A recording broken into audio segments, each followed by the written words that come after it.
So what are we talking about today? I don't. Our top 10 Christmas video games. Do you know what comes into my mind naturally? I think 80s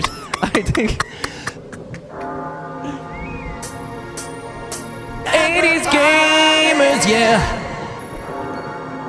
Play those games, yeah. 90s gamers, yeah. Play those games, alright. Press any button, alright.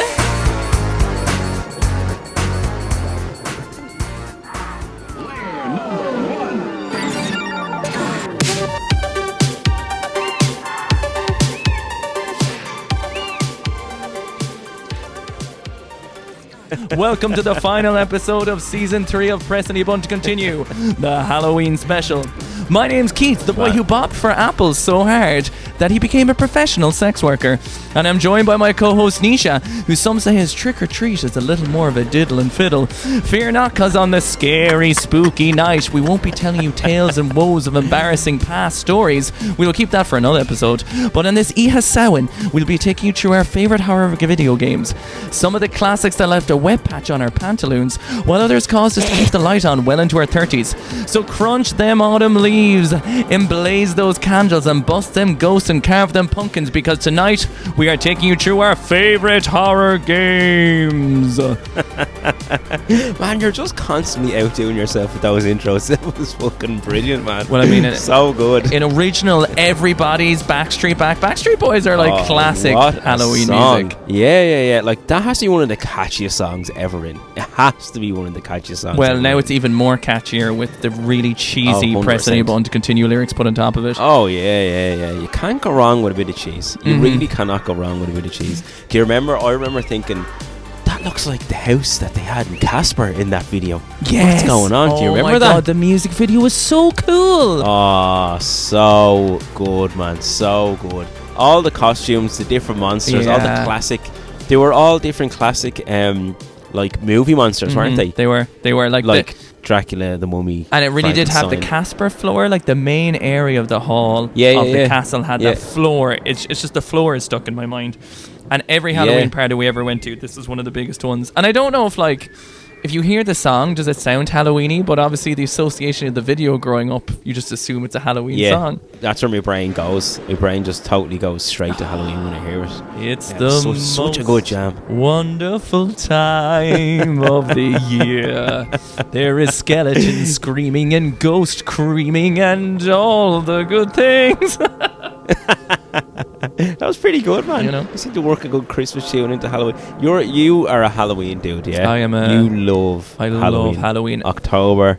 Well, I just explain the adjectives that get me aroused and erect. So when you get to this time of year, right, you get first of all the colours. So everything in nature is gold, oranges. You also go from this oppression of the summer heat, which, don't get me wrong, I enjoy, but as a streamer and a content creator, inside is not your friend during the summer months. Because you can't have your fan on, really, can you? Because your fan has to be down low. Yeah, but even a fan blows dust and it gets my allergies going. I'm a complete hey, how's it going with my glasses and spit running down my fucking... I was genetically not made for this world, Nisha. So the crisp air, but it's sunny, and then getting your fucking coffees in the morning, going for those fucking nature walks, seeing all the decorations, seeing the kids getting excited for it, bringing all the spoopiness, the horror, the video games, the cartoons, trick-or-treating as a kid. There's just everything about it is glorious. Yeah, it is. It's a fantastic time of year.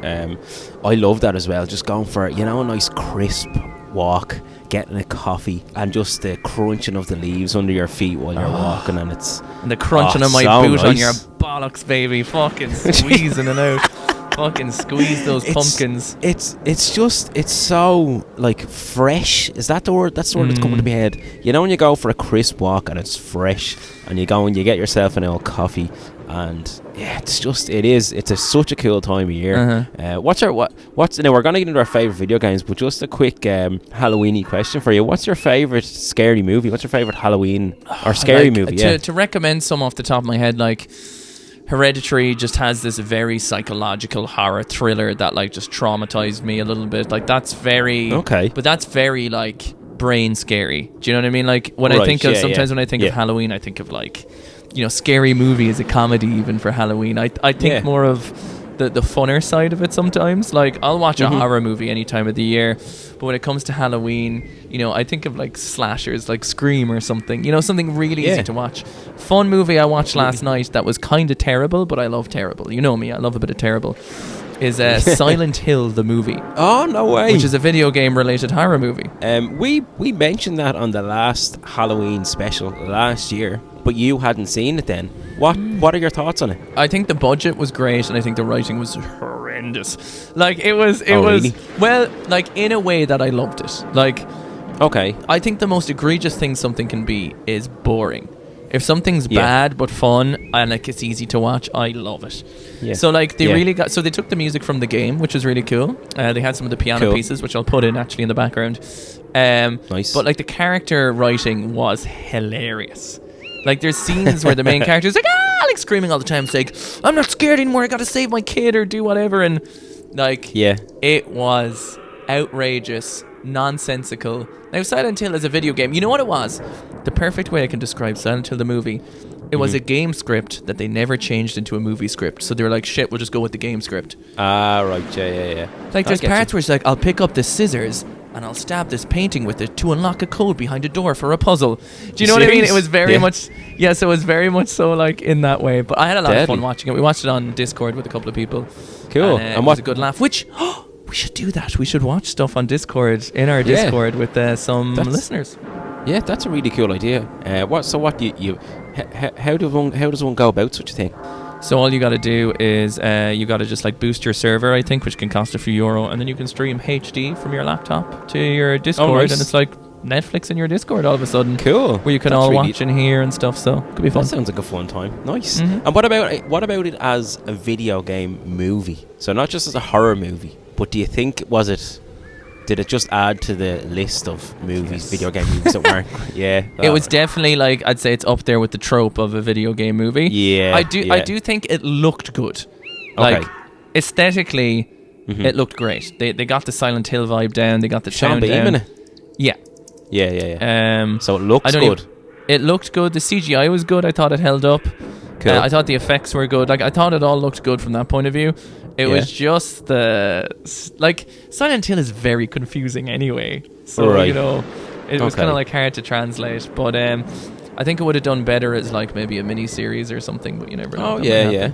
True. Yeah. Right. What about you? If you were to give me one of your maybe your favorite horror movie, or do you have something you watch at this time of year? I do. I Halloween, the original Halloween movie, Mike Myers. One of my favorites. It's probably the only horror movie I own on physical media. I have a Blu-ray copy of it. I do watch it every Halloween as a bit of a tradition to myself. Nice. I really like it as a movie. I think it's a fun movie to watch. It is a little bit spooky. It's a little bit scary. It's not too over the top. Do you know what I mean? It's a classic, obviously, and who's the lady in it again?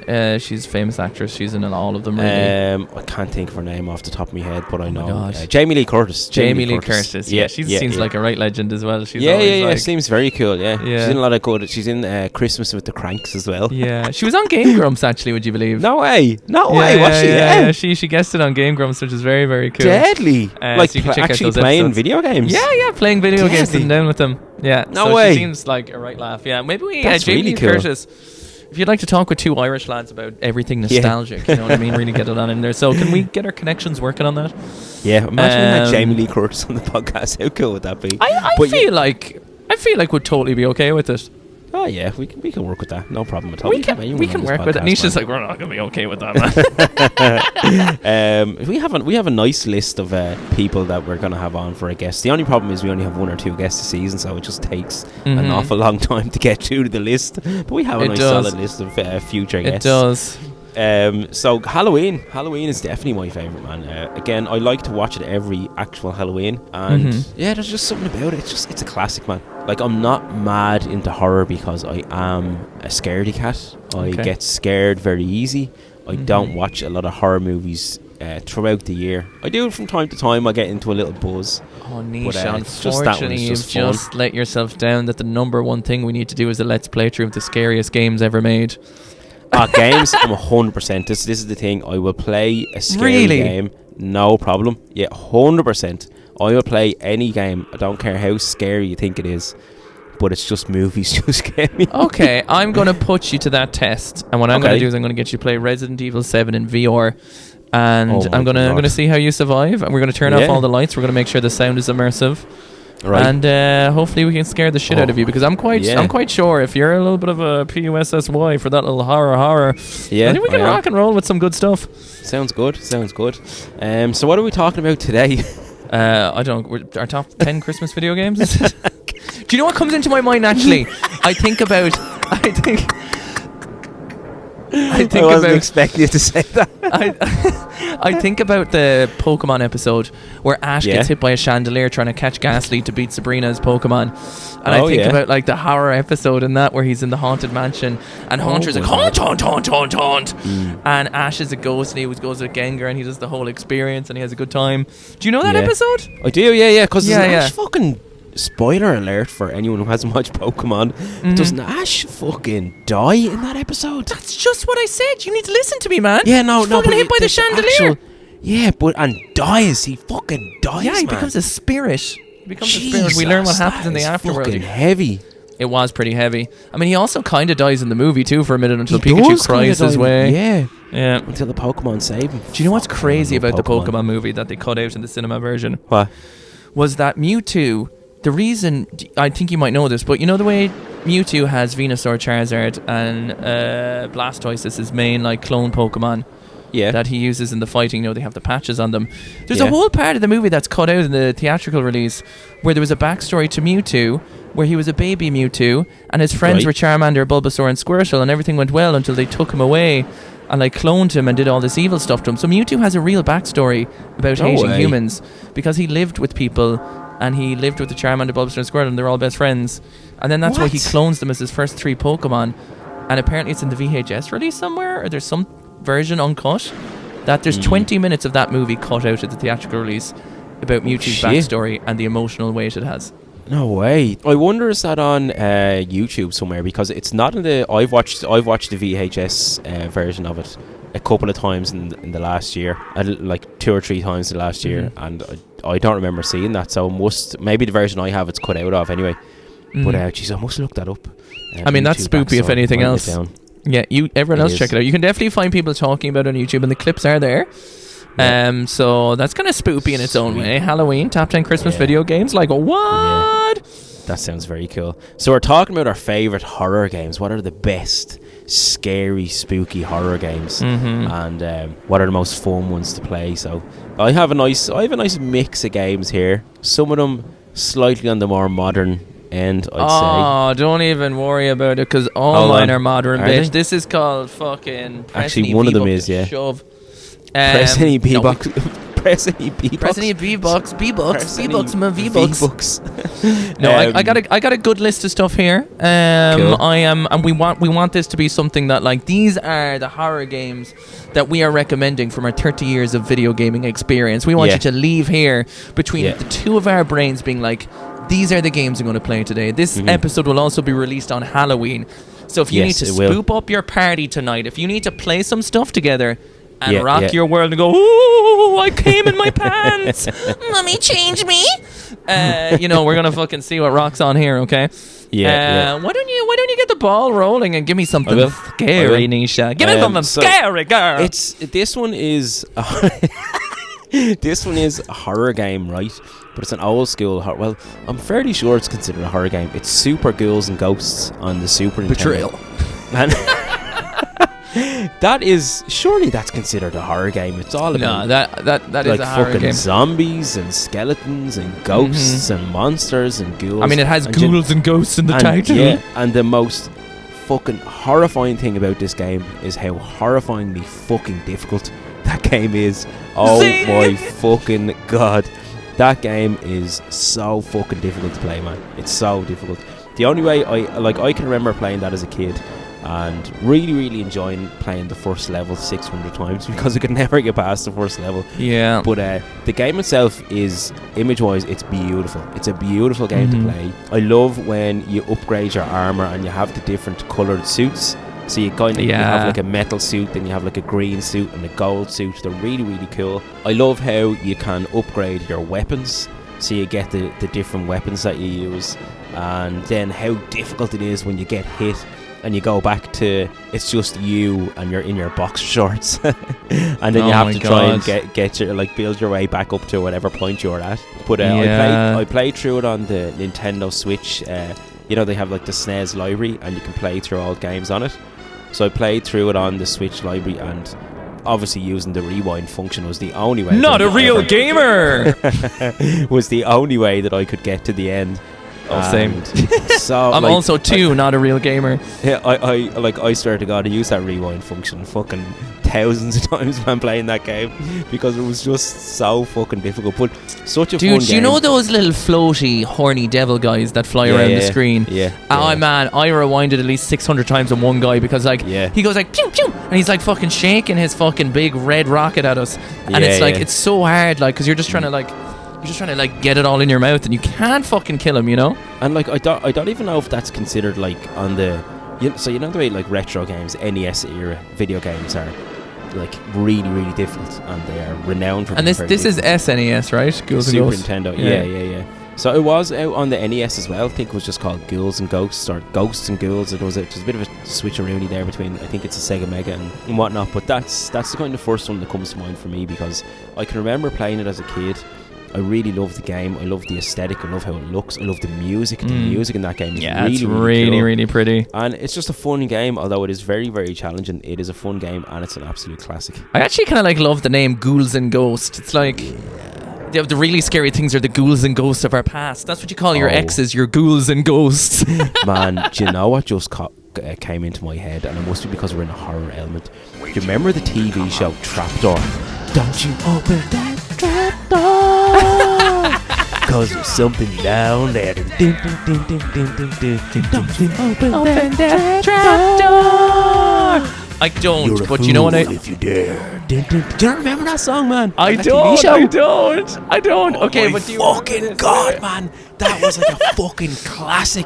Oh my God, it's coming flooding back to me now. Oh, Trapdoor. So what was it, like a Goosebumps or Alone in the Dark? It's a TV show, and it was like a claymation.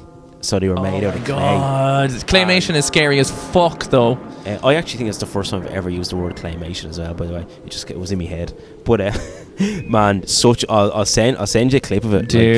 I just remember.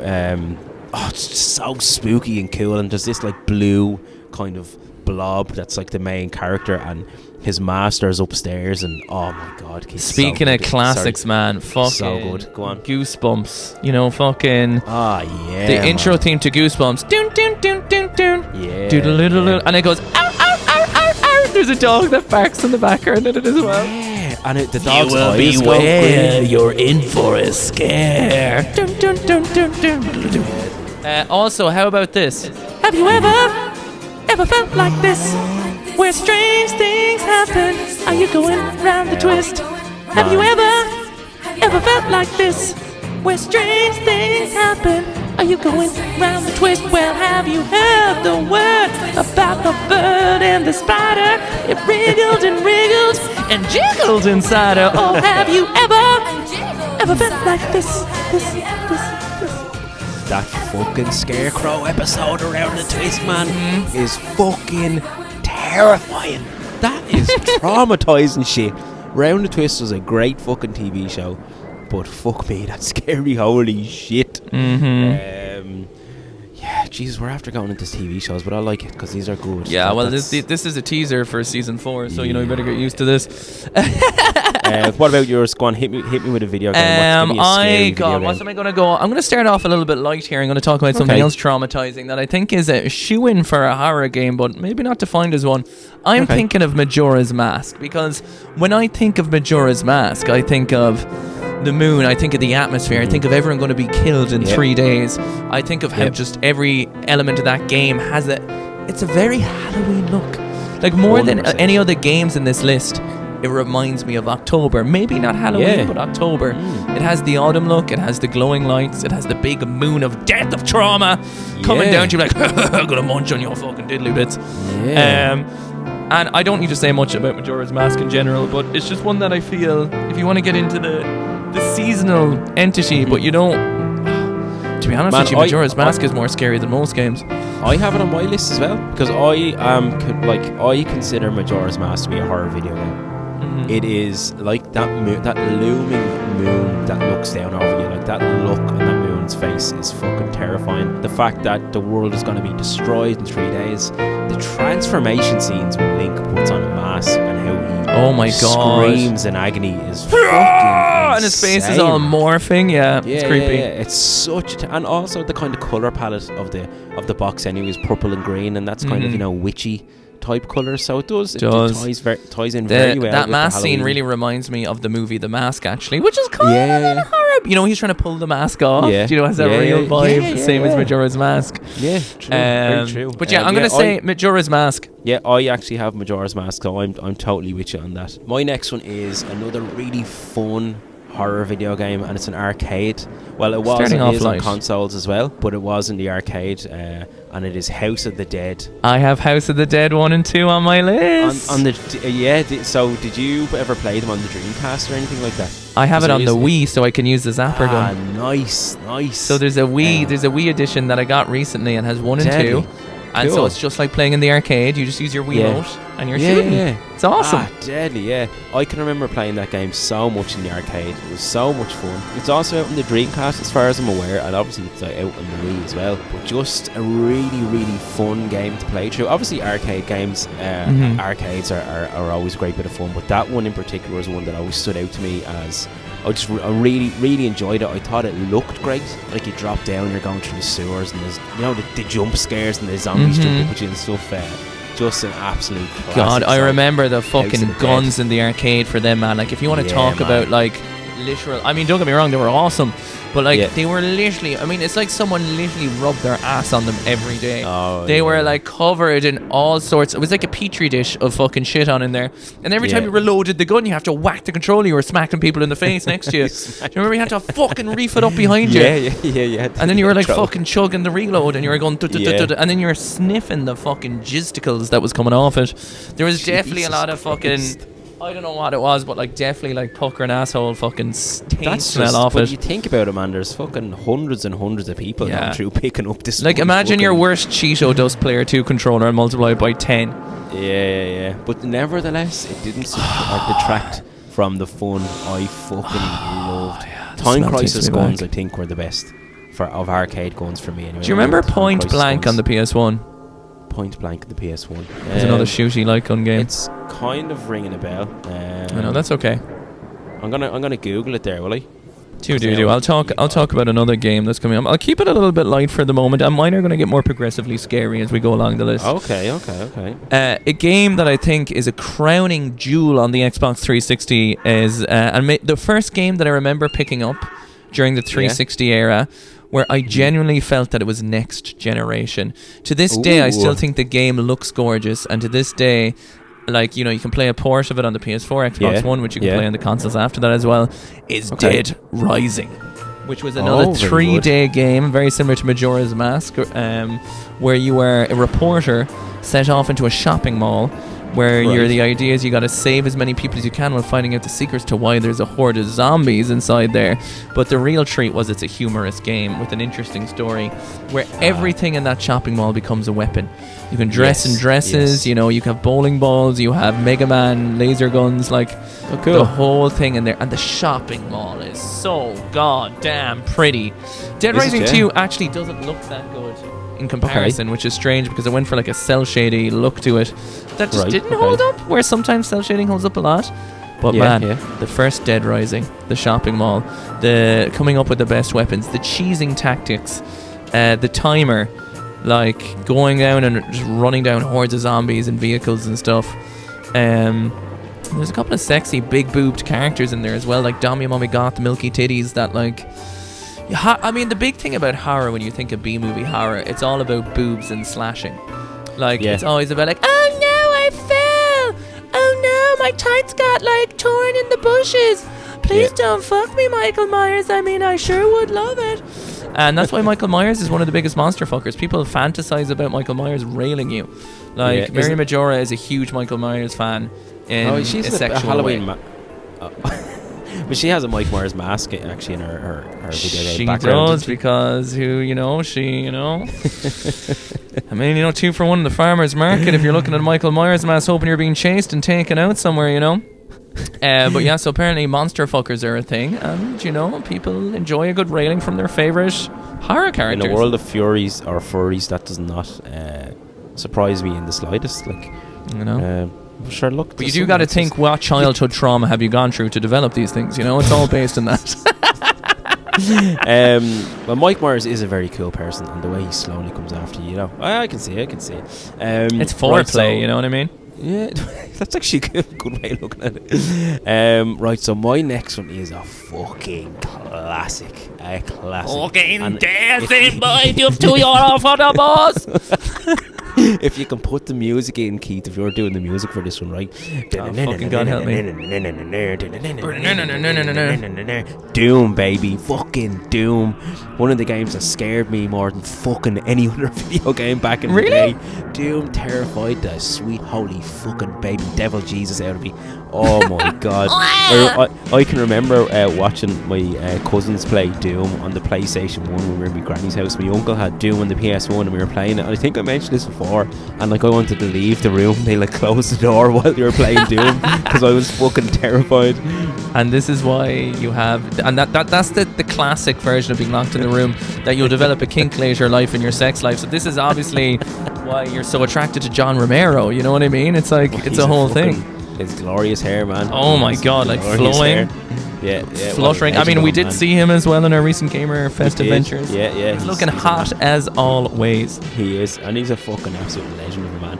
But Doom, man, what a classic fucking scary game. I don't know, is it put up there as a horror game? I know it's a first-person shooter, and people mightn't see it necessarily as a horror, but it's all about monsters. You're in fucking hell almost, and the most horrific monsters are coming towards you. I'm gonna put it down as a horror game. Here's Doom. the interesting thing about horror, right? Yeah. Like Gears of War, you could almost put in the same vein, right? It's all about Locust, and the first game is particularly more gory horror. But the problem with horror is based off the survival aspect. A lot of times, that's what gives you fear. When you have Gears of War and Doom, you're these overpowered characters who have strength, so it takes the fear out of it. If you played Gears of War and you had no guns and you had to hide from the Locust, you'd be shitting your pants all the time. But the fact in Doom you have the big fucking gun, fear is all based on how powerless you are. Do you know what I mean? So when we talk about horror movies, when we talk about, and the great thing about horror video games compared to movies is movies you're on a roller coaster and you're covering your eyes, but horror video games you have to push it forward yourself. So, you have to go into the next scary room and maybe see where the jump scare is, or otherwise if you can't be it doesn't matter how scared you are of a movie, bravery doesn't come into it. But in games you have to be brave to put it forward, and if you're given an arsenal of weapons that powers you up, all of a sudden takes the horror out of it, even if you're in a horror world. Do you know? True. So I think Doom and Gears of War are horror worlds. Horror games is hard to say, but yes, I would put them on the list. I was thinking of putting Gears of War here, but I didn't, just because, Yeah, no, to be fair, you make a pretty good point, and I am always putting wrong games into wrong categories, so I think our listeners won't. I could see Keith going for that there, and I was trying not to. See, I'd like to have a fun approach to this. 100%. You know what I mean? Because 100%. we're throwing games out there that people mightn't expect on the best of horror video games, or our favourite horror video games. So I think it's nice to try and throw a little bit of a spin on it. And that's why, we're saying, the likes of Majora's Mask, you know what I mean? It wouldn't be on the typical horror game movie list, I imagine. But I mean, I would also imagine that most people are in therapy because of the moon, so at the same time, I think it should be there, you know what I mean? Therapists are making a bang off that moon, so, Yeah. A game that I think a lot of people won't think about when they think of horror games, but it truly is a horror game, is the Last of Us series. The Last of Us games 100% are absolutely horror games. And I've talked tooth and nail about The Last of Us in all different ways. Best retro video game of all time. That's that came up in the live show as well. I was like, Nisha, don't embarrass me in front of our friends here. It did, yeah. Oh god. But I mean, like, you know, you're talking about literally, like, it's not technically a zombie apocalypse, but it's a managed resource game. You never have enough to protect yourself. There's areas, The Last of Us 2, which I think is the better game, and I'm saying it now.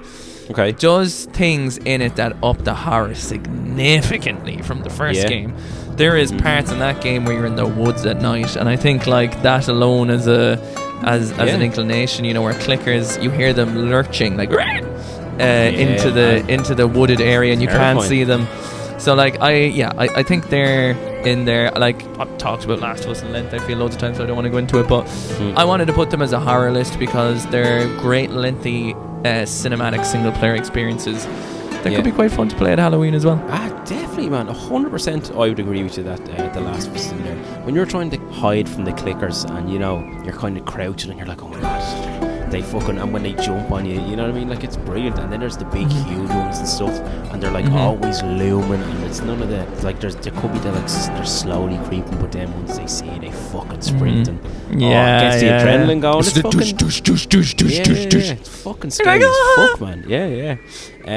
My next one is another classic, fucking serious classic video game, and it's Castlevania on the NES. There's Castlevania 1, Castlevania 2, Simon's Quest, I think it's called. Really, really fun horror video games, all about like Dracula and monsters. And it's basically Twilight in a video game. Yeah, exactly. Horrifying at the thoughts. You know what I mean? Imagine you just sniffing Simon Belfont like Edward does when Bella walks into the classroom. He's like, do you know when he's like, she comes into the classroom and he's like has that cum face on, and she's like, what do I stink? And she waves his hair. He's like, yeah, exactly like that. So that's Castlevania.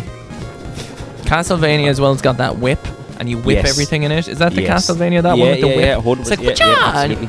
And you break open the candles and there's meat in there for some reason. Really, nothing like getting a good steak off a candle.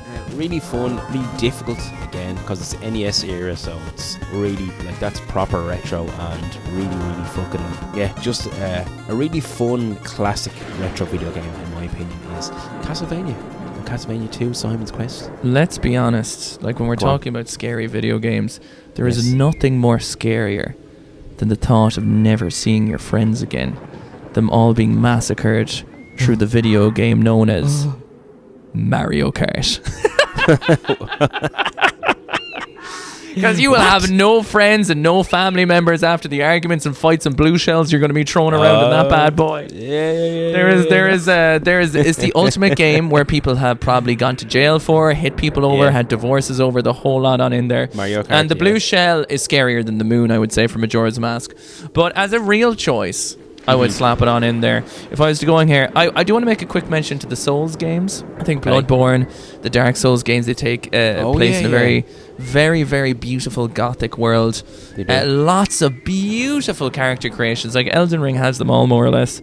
And like some of the greatest horror art known and is awarded every year goes to those games. So the art direction, the environments, and the monsters themselves. Again, more of a difficult, frustrating game than, you know, you'll scream a lot in that game because of the pressure of dying and losing so much progress. But because difficulty is a horror in of itself, right? True, that's a very good point. It is. But if I was to pick a game to put on the list officially, I think it's a really fun one you can play with your friends if you have friends over, and I highly recommend playing it. Is Left 4 Dead 1 and 2, which is 360 PS3 era game again. Where you play as 4 players and hordes of zombies.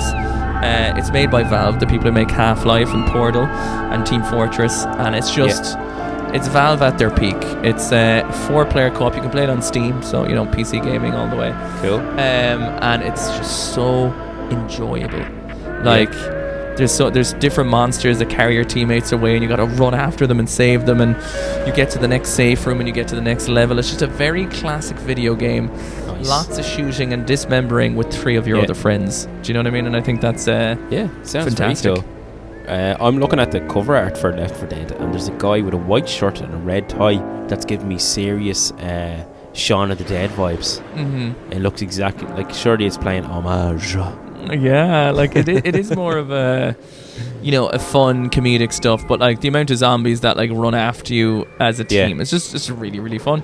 I don't think in terms of a 4-player co-op horror game, in a classic sense, I don't think it gets much better than that.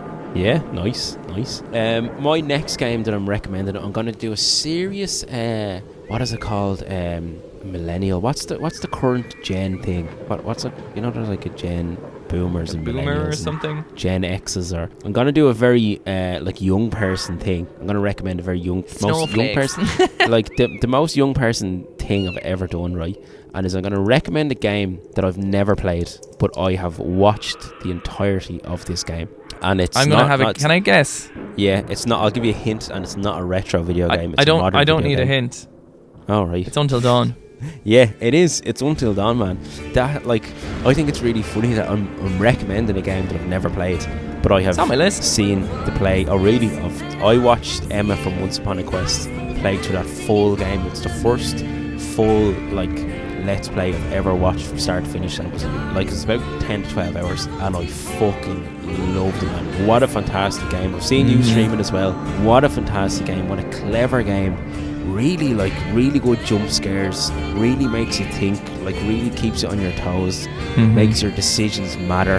And yeah, I mean the best way to describe that is every time you play it, so to say there's 10 characters in the game, it's like a movie. It really is like a movie. It's mostly cute quick time events and decision making, and it's absolutely stunning. But you could end up with all the characters alive or all of them dead, so every playthrough is very unique. Very cool. So every time you play that game, it's up to you how everyone survives it, you know what I mean, and unraveling the secret. So plenty of replay value. And to add to that, I just played The Quarry, which is the new Until Dawn, made by the same people. Oh, nice. That, I couldn't believe that it actually, Until Dawn is like a B-movie horror. Yeah. It's like the writing is purposely cheesy in a genius way. And the characters are very they start off very one-dimensional, and they kind of expand out as they go. But The Quarry, I couldn't believe how gorgeous it is, even compared to Until Dawn.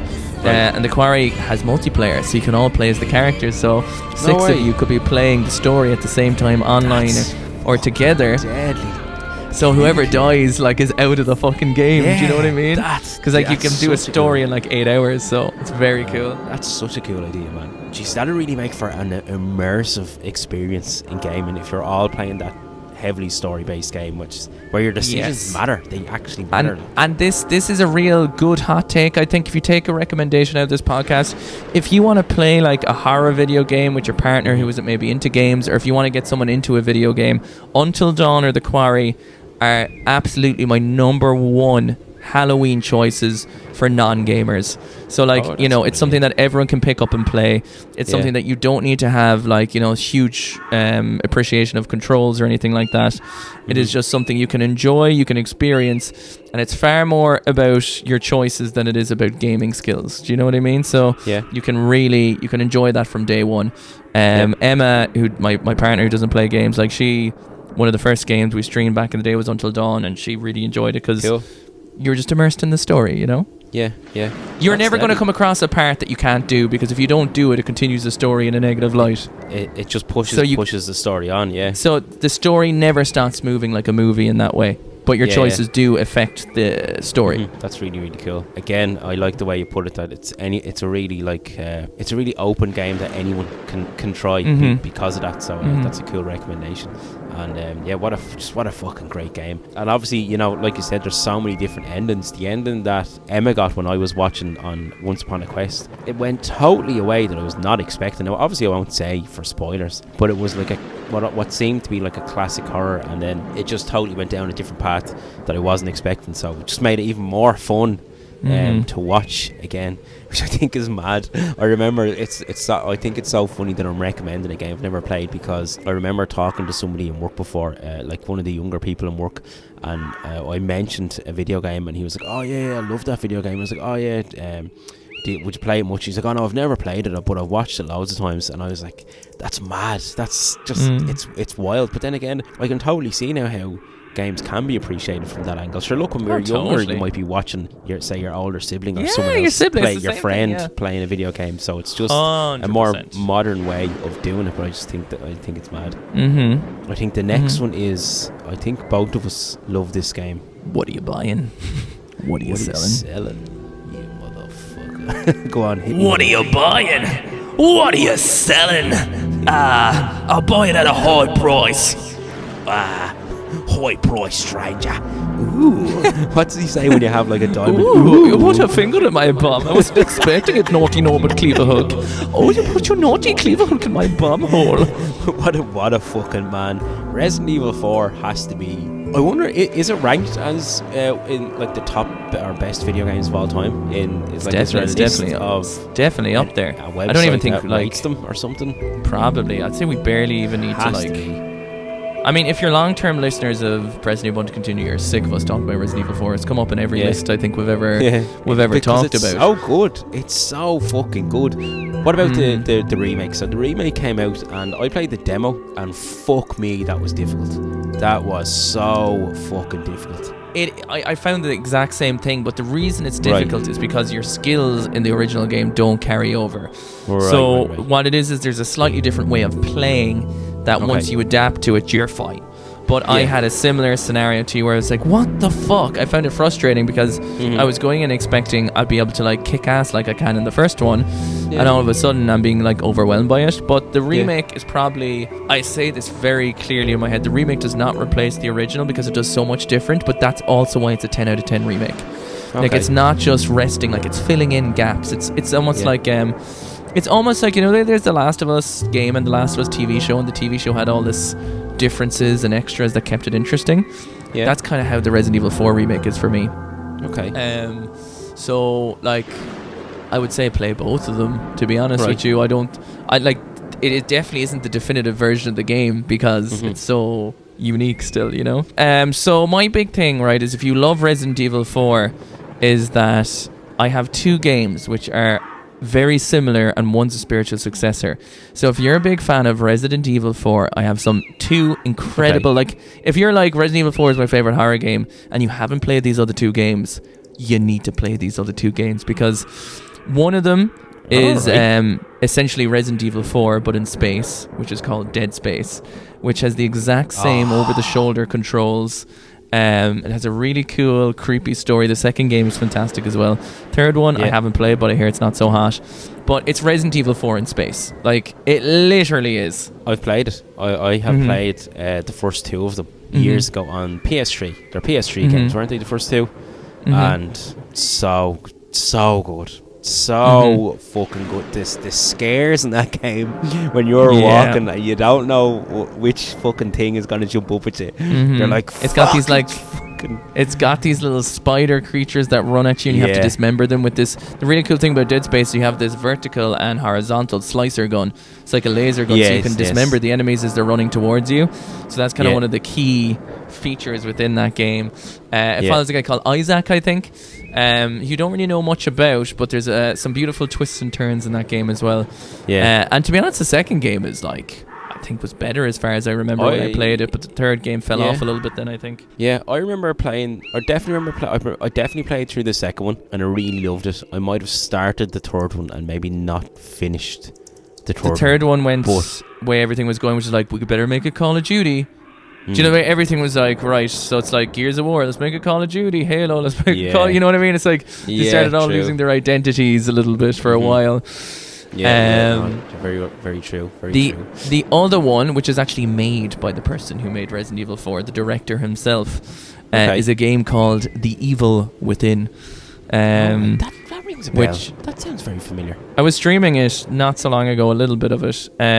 This game is far more trippy. It has if you're someone who likes not really totally gathering what the fuck is going on when you're playing it and slowly piecing it together, The Evil Within has it. It does very much so. I would say it's harder than Resident Evil 4 for sure, and it definitely is more of a survival horror. But again, like Dead Space, like Resident Evil 4, it's the over-the-shoulder action. It's those tight corridors.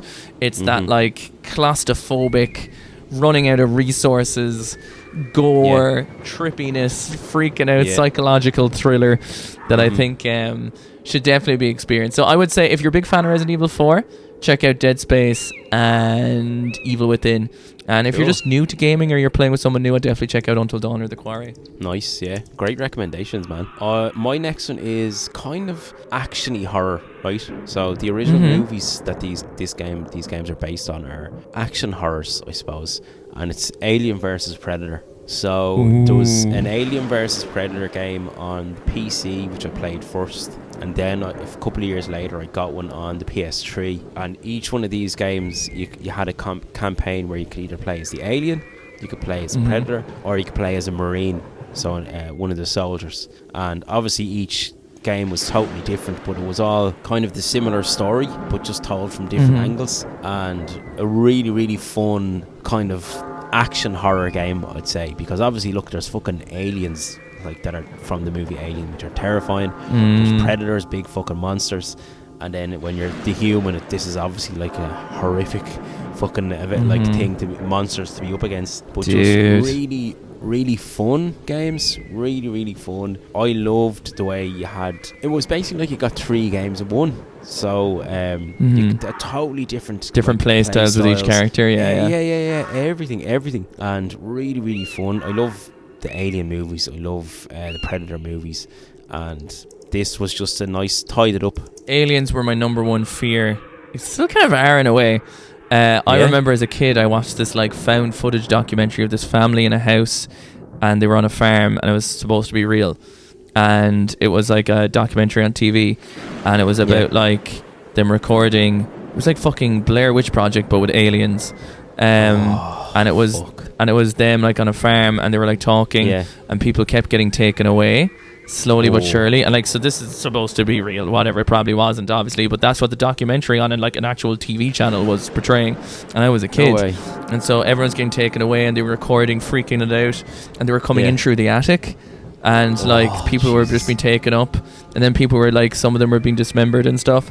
And I remember I was like fucked up as a kid. I was like traumatized. I remember I had a matchbox room, and from my room I'd leave my door open to leave the light in, it could be freaked out or whatever, but from my room I could see the attic door on my roof from that angle. So I would just stare at it, expecting like an alien hand to just like creep from underneath it, and I would be like so freaked out all the time. Isn't it mad how these things? It's mad how people have those fears. It's like, when you're walking upstairs, you turn the light off, and you feel like there's somebody running up, gonna grab you by the ankles. Yes. Like, oh, fucking or you have your foot out of the blankets of the bed, and a little hand's gonna come up and tiddle and riddle you. You gotta hide, man. You gotta hide. That's fucking. There's so many funny TikToks of people visually portraying that. Like, you try and turn off the light in the kitchen and run to your bedroom, and everyone's like, like running after you. I saw that. Yeah, it was very funny. Isn't it funny how everyone has that? Yeah. It's funny. It's like an innate human evolution brain thing. You know what I mean? Yeah. Or like spiders scurrying, or the way things move unnaturally freaks people out as well as like a warning. Speaking of aliens, Alien Isolation is a fantastic horror game. Yeah. That's the one where it's constantly stalking you. Is that correct? Yes. And it's a very long single player experience, and I think it's canon. So I think it's actually like a sequel to the movie or something. Like, it's officially done and all that. You normally get it very cheap as well. So I'd like to mention that like a lot of these games on the list right now, you can get for under a tenner. So like, particularly because there's a lot of Halloween sales on too. So everything we're mentioning here, for the most part, you'll be able to get for under 10 quid. Do you know what I mean? So like, that's a really like awesome thing as well. If you have some spare change, you want to get some spooky experiences. But Alien Isolation, constantly being stalked by the alien with its long tongue licking my cunnilingus asshole, like just staring and drooling around, and then when you alert it, it comes running, like fucking speeding towards you at 1,000 miles an hour, and it is spoopy. It is, though, I will say, and I'm liking getting into this recommendation review style for what you're looking for to play. I will say it's very long. Like, as a single player game, I think you're putting in like 18 hours or something. So like, it's quite intense all the time. It's quite long. It's not something you're going to be playing through in a day. Like, there's a lot of games on the list that like could be quite short. Do you know what I mean? That you could kind of blast through. But yeah, Alien Isolation, classic. And is there a thing with that game where when you're playing it, if you die, I remember, because I was watching my friend Kieran play it before, and I remember him saying like he kept having to go back really far, so say whatever the save point is, and I remember there's certain checkpoints that are bullshit. Yeah. I think that's what it was, and I think he just found it. He was just saying that it was a bit kind of frustrating. Do you know what I mean? Kind of going, having to go back all the way. But I remember that as well, and looked like a very scary game. I'm trying to think of more to go back onto more retro kind of styles, because again it's kind of difficult to portray like older games again in like a horror kind of manner. That's true, because I mean the instinction is right that like, you know, the immersion of maybe the silly graphics or the 2D or whatever could take you out of it a little bit now. And I genuinely don't think though as well, and I could be wrong on this, that I feel like horror really, really took up like a lot more in the 367 gen era. Like I felt like there's so many games I have here that are like made specifically for horror. Do you know what I mean? Like I feel like there was a lot of games that had horror elements, or Banjo or Mario having, like, you know, Mario 64 has the Haunted Boo level. Banjo-Kazooie has that haunted level as well. You know what I mean? Or like Luigi's Mansion is a great game as well. But there's I do have some PS2 games that are probably known as the greatest horror games of all time. Oh really? Yeah. You have a guess to what they may be? So the one, well, I'll say the one that I can guess that's coming to my head is Silent Hill. Yep. Yeah. Is Silent that Hill, one of the best? Yeah. So I've played Silent Hill 2, 3, and now I'm on to 4. Every year I'm streaming. I'm playing a Silent Hill game over Halloween. Cool. And my God, it's just like, it's draining. Like, it's emotionally draining. There's something so unique and distinguishable about the Silent Hill games, because it's like being in like a purgatory. It's like you're not really sure where you're going. You're not really sure how it's tying together. It feels like a fever dream when you're playing it. Sometimes it's very hard to see in parts of the game. Like you're actually like stressed just trying to get around. It really simulates this weird melancholy that I feel like no other game on this list does. And the music in it, there's like a piano piece that goes do do do do do do do do do do, which I'll put on in there. It's like a theme of the game that's unreal. And there's a guitar theme as well. But it's very just unusual. Like, out of everything on the list I have here, this would be by far the most unique like horror series, I would say, for sure. So yeah, I would say definitely the Silent Hill games. You can get Silent Hill 2 and 3 on the Xbox store in a little collection. I haven't played 1, which is a PS1 game, I think. And there was also PT, which was one of the scariest video game demos ever played. Which was supposed to be a Silent Hill game. Is that the thing where Hideo Kojima had a bit of a falling out with Konami, and he was so the demo was released. Did you play that demo? I did. I have it installed on my PS4. The crazy thing is, if you have it playable on a PS4, people are selling the PS4s on eBay for like a fortune, because you can't download it or play it anymore. So it's like, you know, it's a real time capsule. I wonder would that game ever come out? Do you reckon would they have to mend their rivalry? Is it like owned by I don't them? Well, I mean, I'd say he could still feck off and do what he wants. Like, I don't know, it was so interesting anyway. That scared the fuck out of me. I remember, and you're just walking around the hallway, aren't you? Oh man, it's like gets into your head so quickly. Gets into your head so quickly. You turn around and then there's just this random woman shaking. She disappears. She's kind of always following you, and then every time you go into a room, you just end up back into the same room again. So it's like Groundhog Day, and you're trying to figure out how to get out, but different things slightly change. So it's like it messes with your head. Do you know what I mean? That's really cool. So spoopy. I have one that's, again, I don't know if it's considered horror. Mario Party. Technically should be. No, it's not Mario Party. And it is the Telltale Walking Dead games. You ever played them? Yeah, they're 100% horror. Like, fun, someone is going to remember that, and then it doesn't fucking matter if that person remembers it. It's like it gives you, it's like they tried to have that your decisions matter, but I don't think in the long run they did. But I played a good few, like a good amount of them, because you know they releasing it in whatever it was, episodes or something. Fucking your Clementine was the main protagonist. She grows up through all the story, which is really cool. Yeah, really. And Lee the other guy. Really fun game. I fucking love The Walking Dead. So really Do you fun love game The Walking Dead? Yeah. That's interesting because I've just finished the show.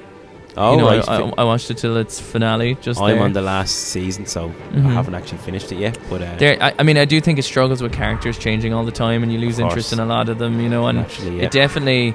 I mean, the first 4 or 5 seasons were excellent.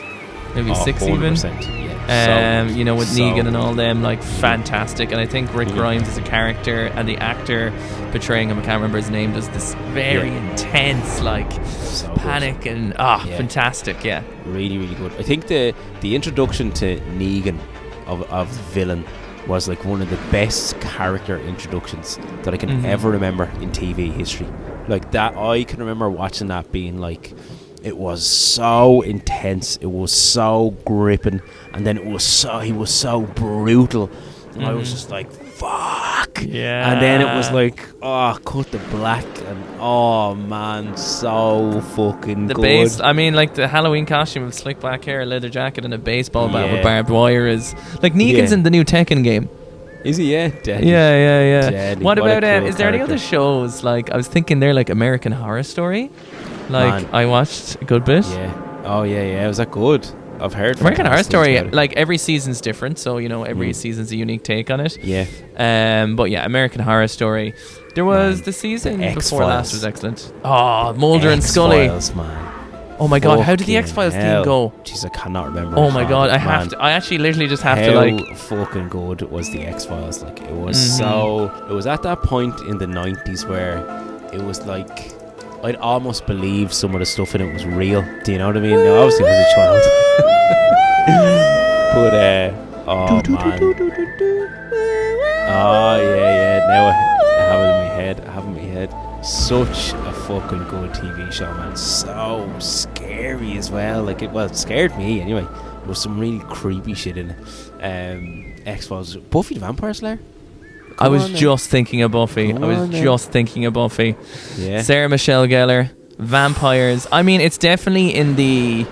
I mean, I don't think the show's going to scare you, but it's so perfect for Halloween in terms of the environment. This is this is like a Luigi's Mansion. Like it's I don't think the game's going to scare you, but it's spoopy, it's ambient. Like it has all the candles, it gets you into the mood. Absolutely. I remember there was a Buffy that did scare me. Fucking love Buffy. That Buffy game you played, man, was really cool. What was so it, the good. Xbox 360? No, the OG Xbox. Original?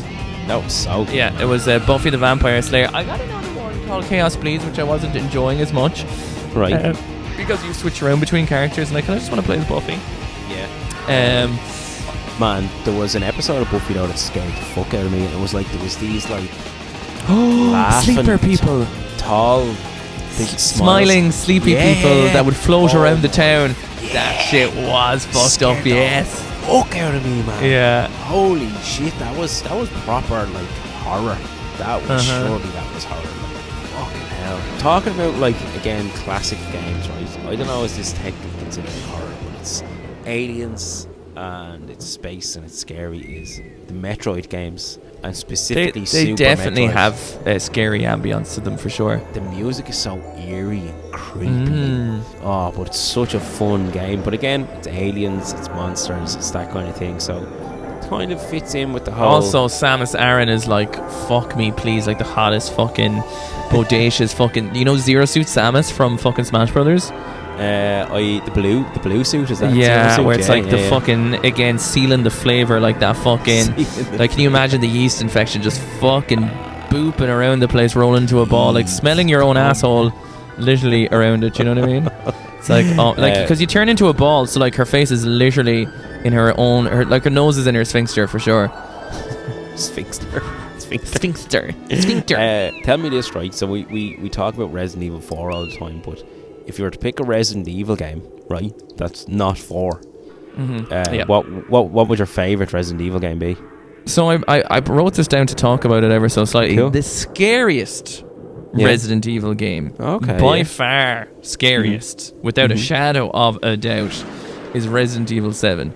I've seen yeah. it, but I haven't played it yet. Resident Evil 7 is like back to the horror roots. There's a VR version of it that there's a very old clip of me on Twitch screaming and crying playing it. Yeah. But Resident Evil 7, I would probably say out of in terms of scare factor, like Silent Hill has a bit more of a sadness to the scare and confusingness and weirdness and creepiness. Resident Evil 7 is just scary. Yeah. Do you know what I mean? I think Dead. like if you're thinking of maybe on this list the scariest game, that doesn't rely on jump scares necessarily, you know, it just builds like the freaky environment and the horror. I think Resident Evil 7 is probably up there. It's about the starting story of Ethan Winters and a family, like this old, really like country back alley kind of like disturbing, gross family, and you're just like, you know, that's all I'll say. It's very personal. It's not like we got to kill the zombies and find out who made them. It's a very like, I'm a civilian and I'm just thrown into this creepy house. Like, Cool. You'd be forgiven for not even knowing it's Resident Evil until like a good way in, you know? Right, yeah. Oh, it sounds... What about you? Do you have another Resident Evil game you'd pick? Yeah, so I've played a good few Resident Evils. I've played 1, 2, 4, 5 and 6. So I have 5 Resident Evil games to choose from. And I'd say 2 would be my favourite. Not necessarily the scariest, but 2 would be my favourite. I played 2 on the GameCube and I fucking... 2 is... Did you play the remake, man?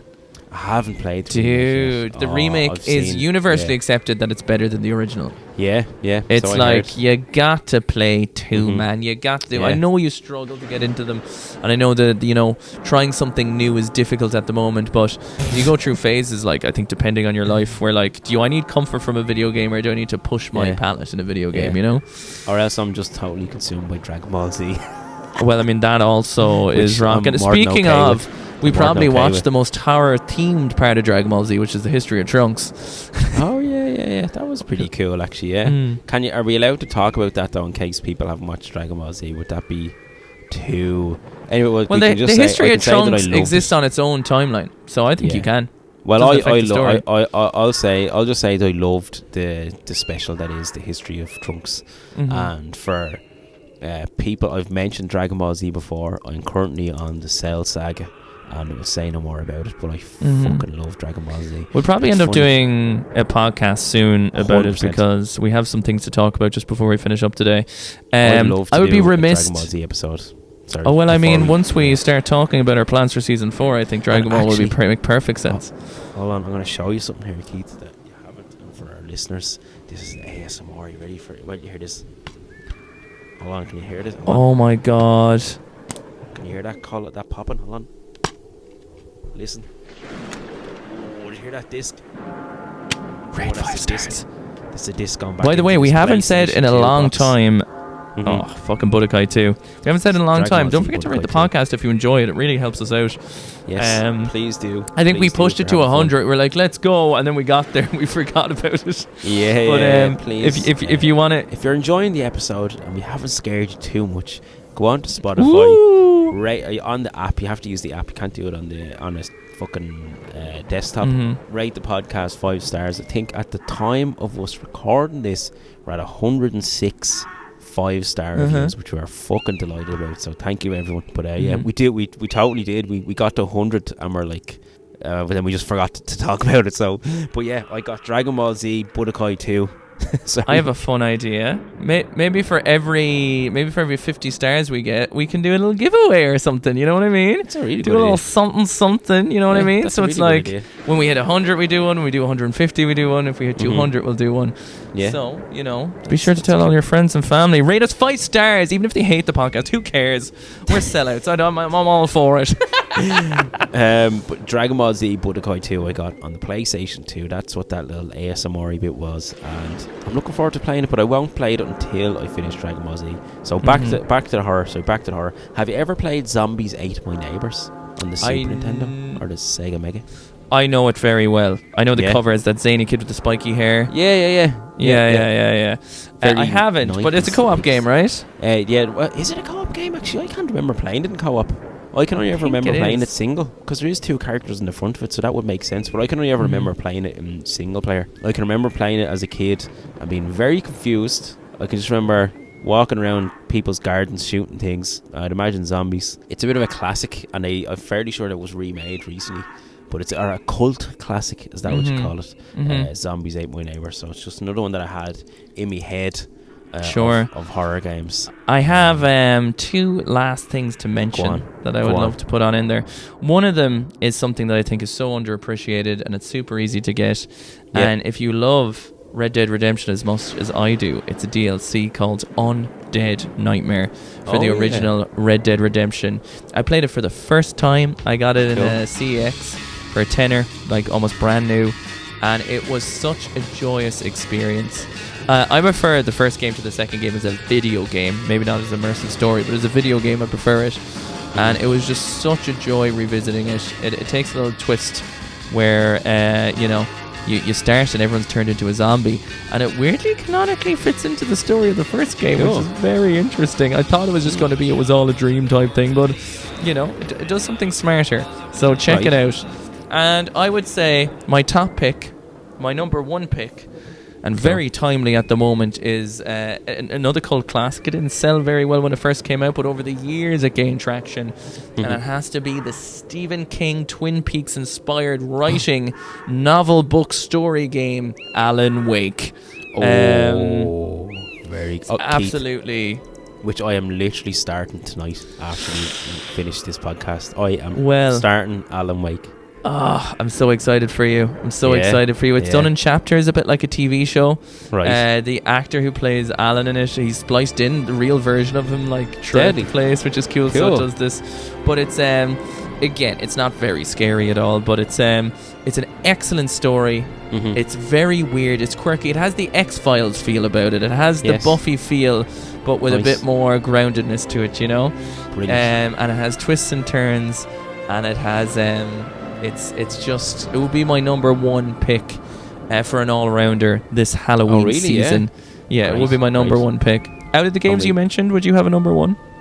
I'm trying to think of what's my favourite among them. Like I don't want.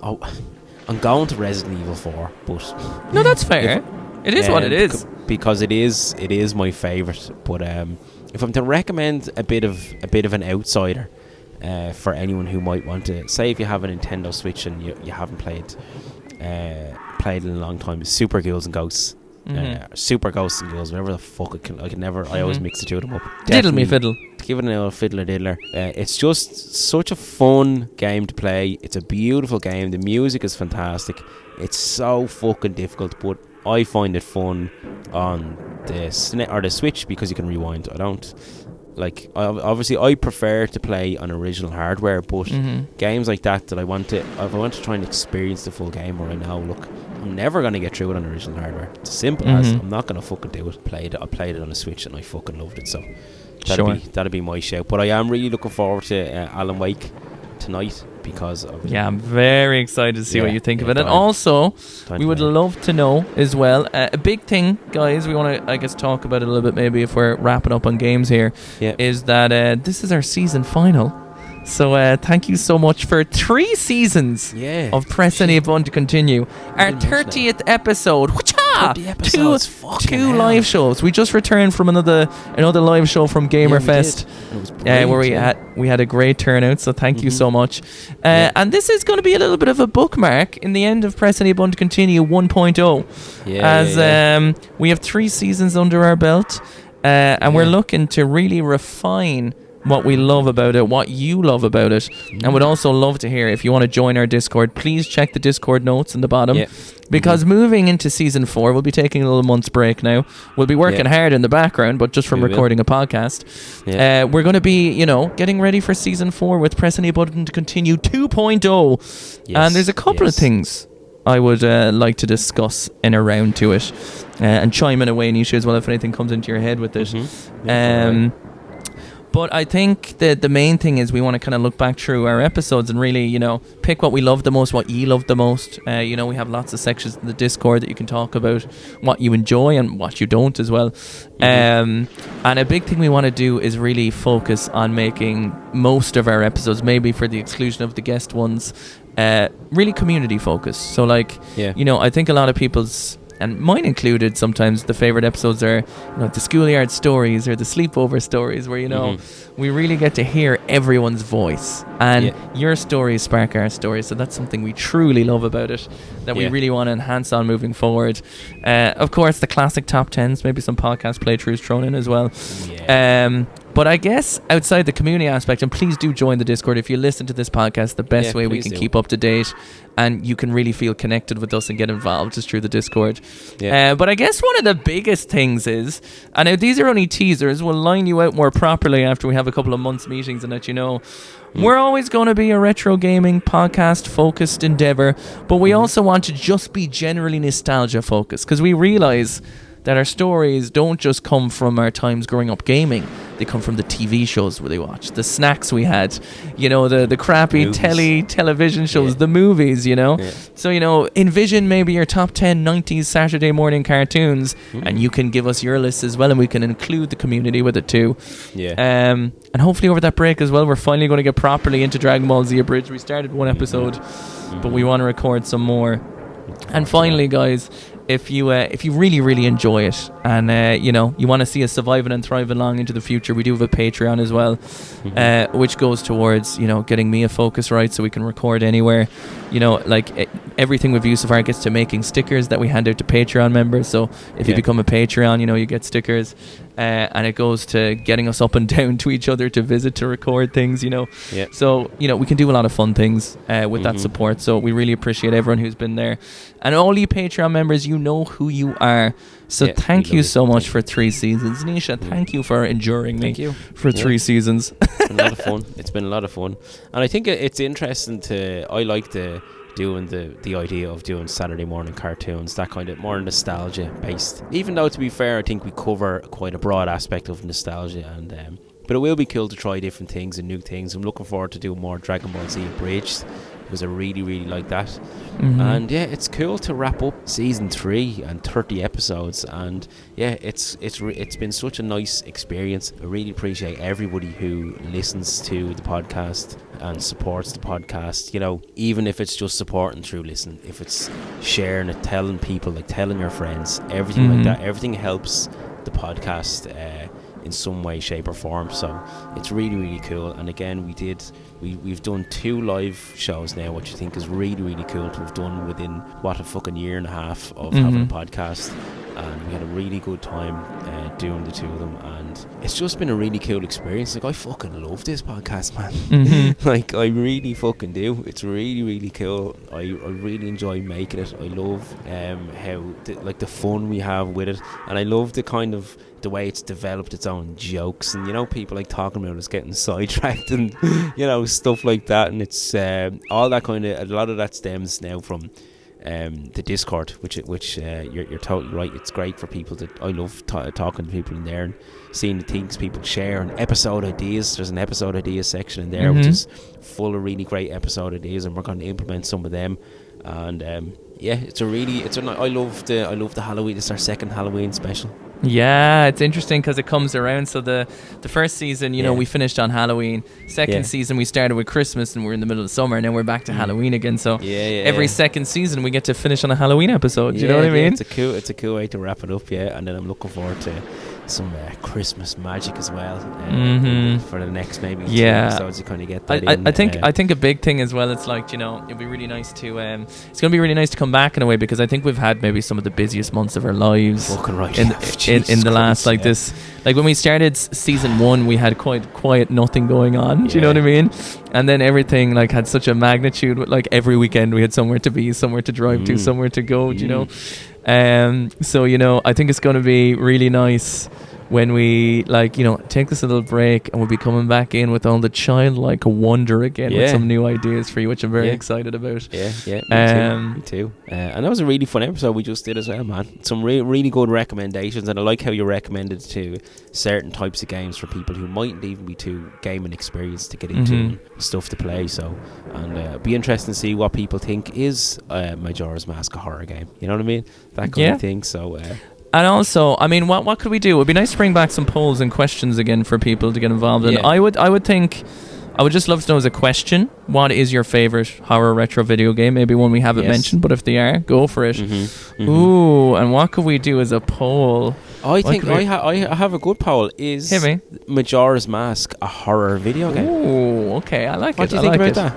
Yeah, is Majora's Mask a horror retro video game? Vote down below. And as your question, very plain and simple, what's your favourite horror game? I guess that's us, is it? That's cool, man. Give a big round of applause for season 3, everybody. Emotional days. Woo! That was brilliant, man. That was brilliant. Thanks everyone for listening. If you're still listening now, I fucking love you.